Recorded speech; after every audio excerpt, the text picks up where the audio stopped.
Advertencia. El siguiente programa contiene descripciones y datos que involucraron en su momento la vida de quienes ahora ya no están entre nosotros. Algunas de las cosas que aquí se describen pueden dañar la integridad de algunas personas.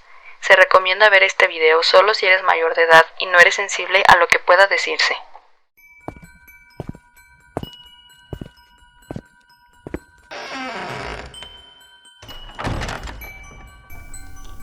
Bienvenido al infierno. Bienvenido al sitio en el que podrás meterte de alguna manera en mi mente. Bienvenido a mi casa, en el que hasta el más cuerdo sacará su lado más enfermo al escuchar atento las atrocidades de las que he sido capaz.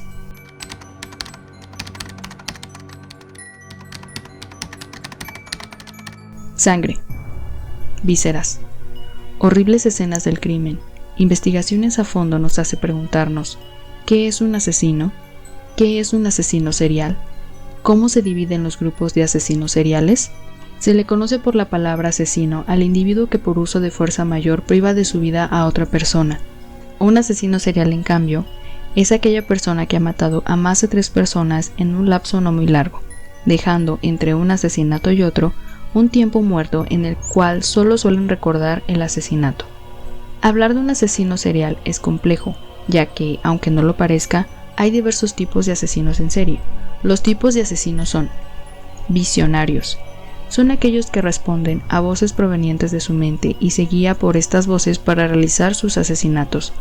Normalmente son esquizofrénicos o psicóticos. Un claro ejemplo de uno de estos criminales sería Claudia Mijangos, ya que asesinó a sus 3 hijos siguiendo las voces que le decían que Mazatlán ha desaparecido, todo Querétaro es espíritu. Mazatlán ha desaparecido, todo Querétaro es espíritu. Misioneros. Son aquellos que piensan que el asesinato es una responsabilidad para librar a la sociedad de elementos no deseados. Un claro ejemplo de un asesino misionero sería Jack el Destripador, ya que su target eran prostitutas y se cree que lo hacía porque una de ellas le contagió una ETS. Hedonistas. Son aquellos que matan por el placer que el acto les brinda. Matan porque les gusta hacerlo. Un claro ejemplo de asesino hedonista sería el asesino del Tylenol. Lujuriosos. Son aquellos que asesinan para su propia satisfacción sexual, con actos que son normalmente clasificados como sádicos. Un claro ejemplo de un asesino lujurioso sería Albert Fish, que obtenía placer sexual al asesinar niños para después devorarlos. Emocionales. Son aquellos que matan por el deseo de vivir una emoción o experiencia intensa que los saque de la rutina o vida aburrida que posiblemente poseen. Un claro ejemplo de un asesino emocional sería Fred West, que su primer asesinato lo llevó a cabo para saber qué se sentía hacerlo. Lucrativos. Son aquellos que asesinan por una ganancia personal. El asesino premedita el acto para requerir una recompensa económica o beneficios materiales. Un claro ejemplo de un asesino lucrativo sería Bell Goodness, que asesinó a sus esposos y después a sus hijas para cobrar los seguros de vida. Buscadores de poder. Son aquellos que buscan tener el control sobre la vida y la muerte de otros. Un claro ejemplo de un asesino buscador de poder sería Harold Shipman, un doctor que mató a más de 300 personas mientras ejercía como médico. El término de asesino en serie fue acuñado por Robert Ressler, ex militar y agente del FBI, en la década de los 70, aunque el concepto existe desde principios del siglo XX.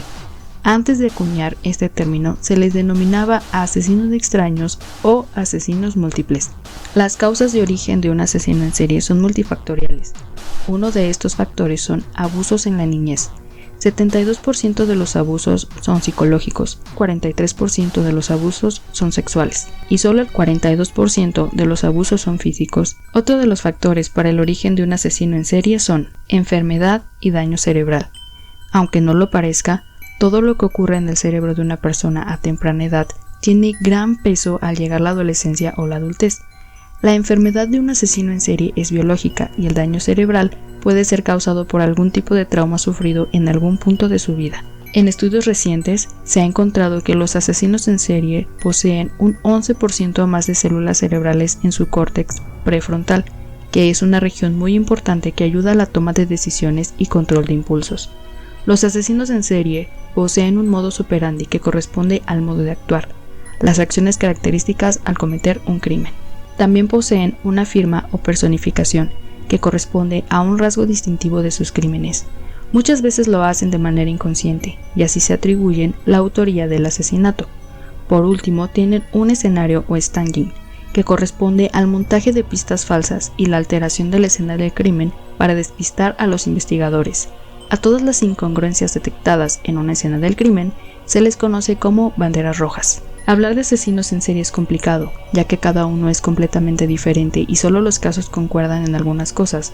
Aún así, las autoridades trabajan duro para que las personas estemos tranquilas y seguras de nuestra propia vida. ¿Se te ocurren más ejemplos para cada una de la tipología?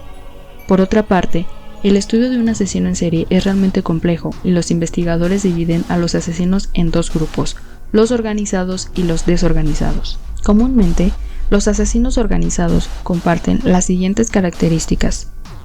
Tienen un coeficiente intelectual de normal a alto. Llevan una vida social activa. Provienen o pertenecen a la clase social medio o alta. Esto quiere decir que tienen la capacidad de adquirir de manera más sencilla los instrumentos que necesitan para asesinar. Pueden estar casados o tener una pareja estable. Poseen un vehículo propio en el que se trasladan para cometer los crímenes.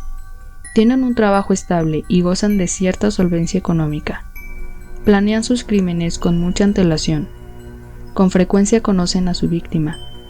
Portan un kit de asesinato con los objetos que necesitan para llevar a cabo el crimen: cuerdas, linterna, armas de fuego o armas blancas, incluso esposas.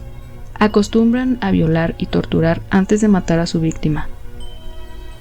Son muy cuidadosos, eliminan la mayoría de las pruebas y tratan de no dejar indicios sobre su identidad.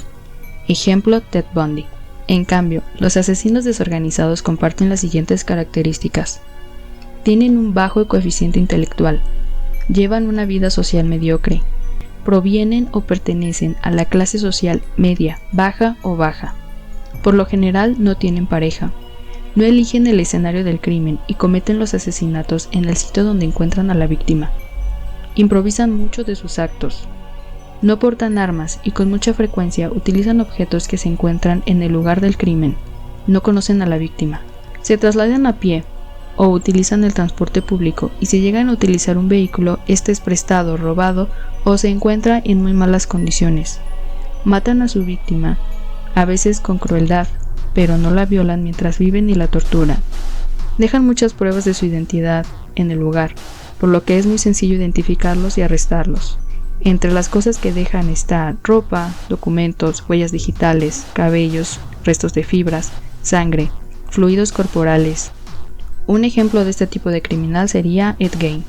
Organizados, desorganizados o mixtos, los actos de los asesinos en serie son atroces y en algún momento deben ser detenidos. Lástima que algunas veces esto no sea posible debido a la astucia de los ignotos. Aún así, queda la esperanza de que algún tipo de justicia llegará por cuenta propia en algún momento.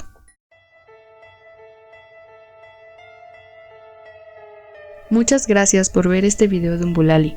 Puedes suscribirte y unirte a la casa en la que conocerás todos los casos de crímenes a fondo. Activa la campanita para que no te pierdas ningún video futuro. No te pierdas el siguiente capítulo en el que lo haremos de las fases por las que atraviesa un criminal de este tipo. Yo soy la tía Umbu y espero que tengas dulces sueños.